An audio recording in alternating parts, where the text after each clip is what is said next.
So ఇక్కడ question ఇచ్చాడు, if the HCF of 65 and 117 is expressed in the form of 65m minus 117, then find m.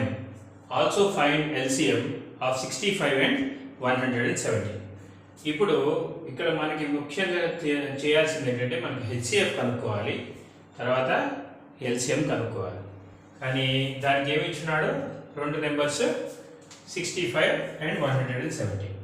First మనం దీనికి రాయాల్సింది 65 యొక్క prime factorisation చేయాలి. 65 యొక్క ప్రైమ్ ఫ్యాక్టరైజేషన్ ఏంటి, 5తో తీసుకుంటే 5 13s, 5 3s are 5 1s are 5, 1 5 15, 5 3s are 15. So దీనికి ఏమైంది, 5 into 39. సో ఇప్పుడు 117 ఇచ్చేద్దాం. 117కి చేస్తే 3 టేబుల్తో చేద్దాం. 3 3s are 9, 3 3s are 9 అంటే 10 11 20 27, 3 9s are 27. So 3 13s 13, 13 1s 30, ఇక్కడ కూడా 13 1s 30. సో దీనికి వచ్చేసరికి 3 into 39 ఏమైంది, 5తో చేస్తే దీనికి 5 into 13 అయింది. ఇక్కడికి వచ్చేసరికి 117కి 3 into 3 into 13 అని వచ్చింది. ఇప్పుడు మనం ఏం చేస్తాము, ఎల్సిఎం కనుక్కుంటాం. ఫస్ట్ హెచ్సిఎఫ్ కనుక్కుంటాం. HCF highest common factor, highest common factor of HCF of 65, 117. 65, 117. ఇప్పుడు ఈ రెండిట్లో కామన్గా ఉన్నది ఏది, 13 కామన్ ఉంది, 13 కామన్ ఉంది. సో దీని యొక్క హెచ్సిఎఫ్ ఏమవుతుంది, 13 అవుతుంది. రెండిట్లోనూ కామన్గా ఉండే నెంబర్ మాత్రమే తీసుకోవాలి.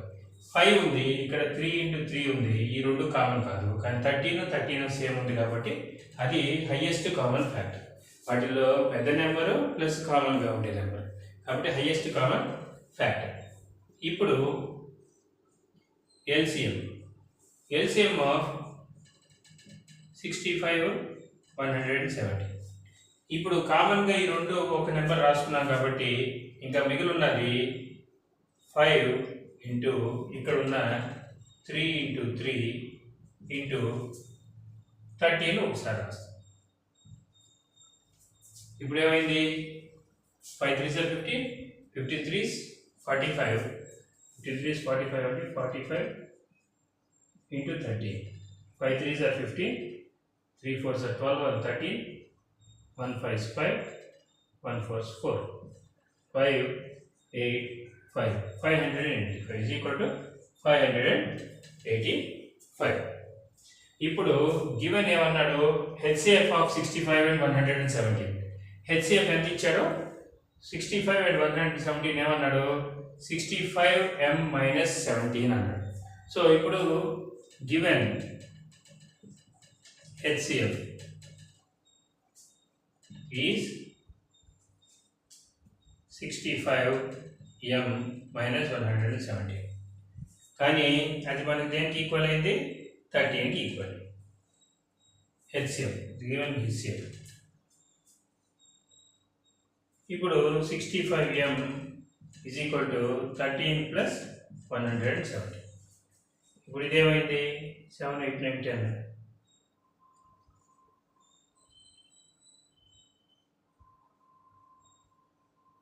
1 2 3 3 అయింది, 130.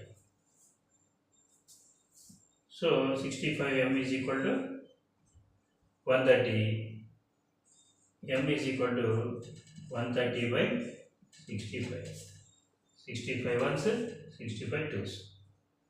Therefore m is equal to 2. Therefore m is equal to 2. ఇప్పుడు కనుక్కోమన్నది అదేగా, find m అన్నాడు.